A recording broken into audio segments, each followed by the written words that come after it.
Slam the Door Softly by Claire Booth Lewis. Lewis was born Anne Claire Booth in New York City on March 10, 1903, as the second child of Anna Clara Schneider and William Franklin Booth. She is best known for her 1936 hit play The Women, which had an all-female cast. She is an American author, politician, journalist, U.S. ambassador, and a notable public conservative figure. This play, Slam the Door Softly, was first published in Life magazine under the title A Doll's House in 1970.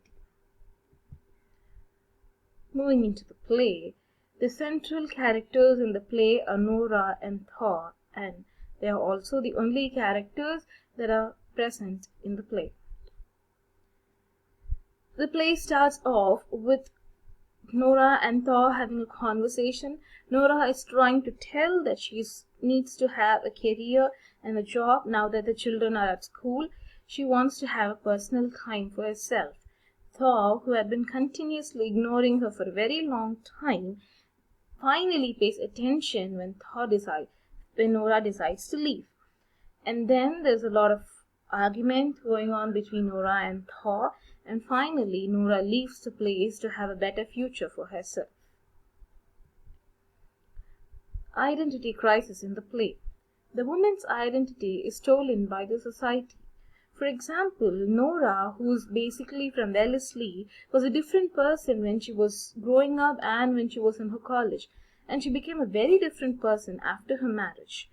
Earlier on, she was an independent woman, doing whatever she wanted to do, excelling in her life and studies. After marriage, Nora was confined within the four walls of her house and had to do everything that Thor expected of her. And later, after children came along, she had to do everything that children wanted. Thereby, she did not have any personal time for herself. She sacrificed herself for her husband and her children, and this was what was expected of women. Nora says, Thor, I've told you at least 3 times a week for the last year that with the kids both in school, I'd like to get a job. You always laughed at me. You said I was too old to be a playboy bunny, and that the only job an inexperienced woman my age could get would be me as a saleswoman. So if you see here, Thor underlies that women get job not for the mental capacity, but for the way they look. So if you see here, Playboy Bunny, it itself tells how Thor perceives women to be sexual objects. Here it's not just Thor, it is the entire male community represented through Thor, who looked at women only as a sexual object and not as someone who had brain and not as someone who could talk. So the question here that we see in the play is, what will she be after 50 years?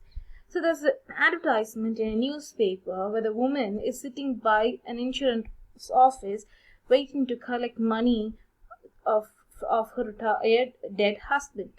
So even after death, woman is made to be dependable on the men, and she is not expected to be independent. So the patriarchal society. A main thing that we notice in the play is mansplaining, which means the man explains in a patronizing and condescending way, assuming that the woman is ignorant. So according to men, women know nothing. Only men know everything. So they make decisions for women as well, because women don't know how to think. And the earlier comment which we saw in the previous slide says, Thor considers women to be humans with bodies but not brains. So Nora says, women are only to look at, men are to listen to. Got it. So when the play starts, we can see 2 men commenting on women and how they look, their appearances, why they themselves are bald and overweight, and talking about women, that women should be very slim and tender and should be appealing to everyone. So women are considered to be ornaments in the house and not as human beings.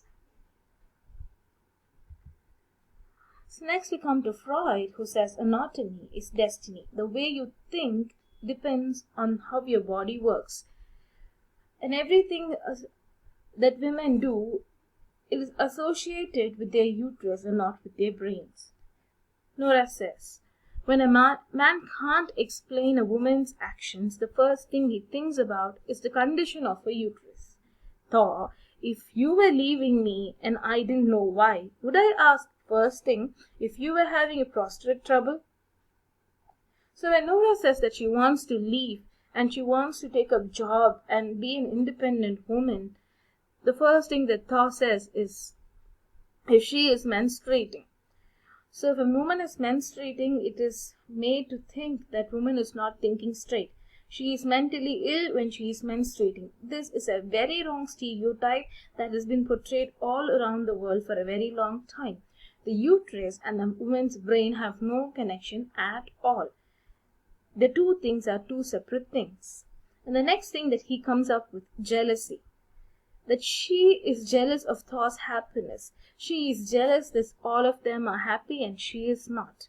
And the final thing that Thor comes up with as the problem that has arisen between Nora and Thor is that the other man.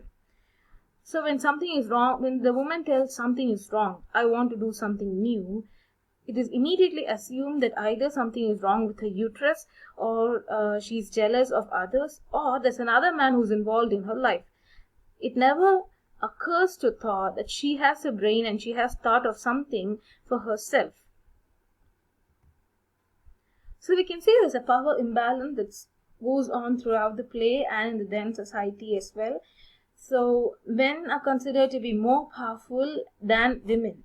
So physical strength is used to get things done. So that's what the news channel people tell. Sock them and screw them. How to treat women? You'll have to beat them and train them just like you treat animals, for example, dogs. So there's a power imbalance that happens within the society, and that is what women were fighting to get out of. So again, we see men decide for women.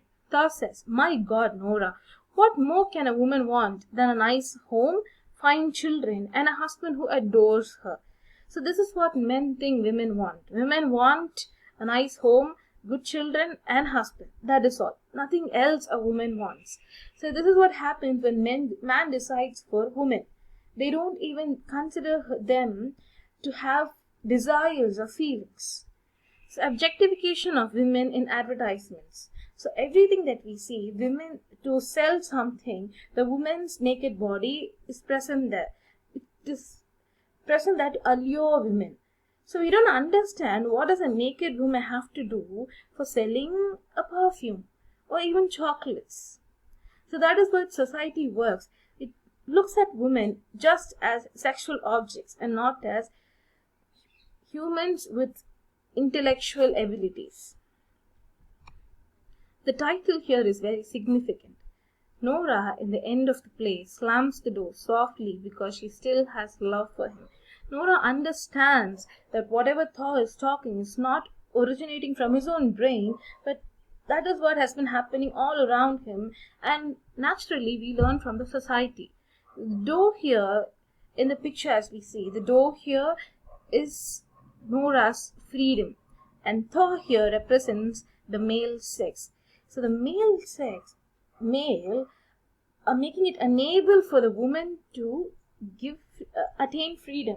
You can see how the woman is trapped inside the house, where the man goes out, has a social life, comes back home, meets new people, socializes with many, learns a lot of things, but all the woman has to learn is how to make the next dish more tasty and appealing to the husband. So the title itself is symbolic that Nora is doing something new and strong. At the same time, she has not given up on her husband. So as we see, Thor is society's puppet. Thor is acting how the society wants him to act. He has been seeing this gender imbalance in his parents, in the society around him, on the television and everywhere, and that is what he is exercising at home as well. Thor is ignorant to Nora's problems and her thoughts and her ideas. He is ignorant that women can think. So not woman, but man is dependent. So since Nora has been doing everything around the house, once when Nora leaves it, Thor is actually dependent to do everything. He depends on Nora to even iron his dress, prepare food, and for every single thing. So that is a thing that all of us have to realize. Not woman, but man is dependent. So to conclude, I'll say what Amy Poehler, the famous actress, said. It takes years as a woman to unlearn what you have been taught to be sorry for. It takes years to find your voice and seize your real estate. Thank you.